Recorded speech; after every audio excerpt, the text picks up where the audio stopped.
અલ્લુ અર્જુનની પોલીસે 4 કલાક સઘન પૂછપરછ કરી। તેલુગુ સુપરસ્ટાર અલ્લુ અર્જુનની હૈદરાબાદ પોલીસે સંધ્યા થિયેટર ખાતે પુષ્પા 2 ધ રાઇઝના પ્રીમિયર દરમિયાન થયેલી દુર્ઘટના ભાગદોડ બાબતે 4 કલાક પૂછપરછ કરી હતી। આ ભાગદોડમાં રેવથી રેડ્ડી નામની મહિલાનું મોત થયું હતું। 4 ડિસેમ્બરે બનેલી આ ઘટનામાં એક્ટરની ઝાંખી મેળવવા થિયેટર બહાર વિશાળ મેદની જમા થઈ હતી। જામીન પર છૂટેલા અર્જુનના જણાવ્યા મુજબ તેને આ હોનારતની જાણ બીજા દિવસે થઈ હતી। પોલીસે બાબતની તપાસ કરી રહી છે કે અલ્લુ અર્જુનને થિયેટર ખાતે હાજર રહેવાની તેમજ બહાર નીકળીને ચાહકો સાથે વાત કરવાની મંજૂરી હતી કે કેમ।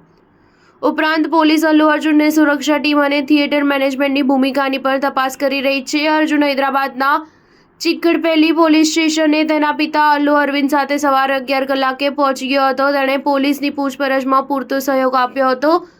પુષ્પા સ્ટારને ફિલ્મના સ્ક્રીનિંગમાં હાજર રહેવાની મંજૂરી ન મળી હોવા બાબતે પૂછવામાં આવ્યું હતું। ઉપરાંત તેની PR ટીમે તેને સંધ્યા થિયેટર બહાર જમા થયેલી વિશાળ મેદની વિશે માહિતી આપી હતી કે કેમ તેના વિશે પૂછવામાં આવ્યું હતું। પોલીસનો આરોપ છે કે અલ્લુ અર્જુનને સ્પેશિયલ સ્ક્રીનિંગ આવવાની મનાઈ કરાઈ હતી।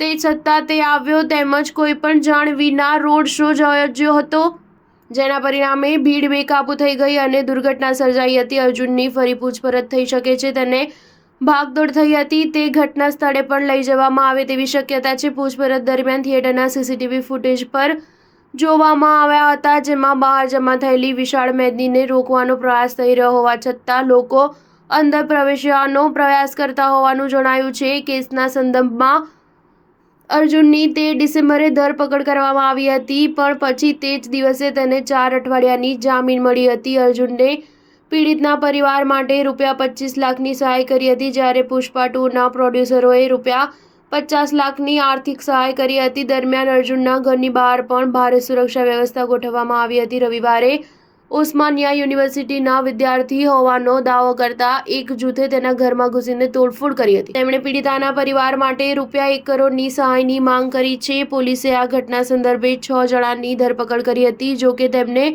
સોમવારે જામીન પર છોડી દેવાયા છે। સ્ટાર ન્યૂઝ 7 હંમેશા સચ્ચાઈની સાથે।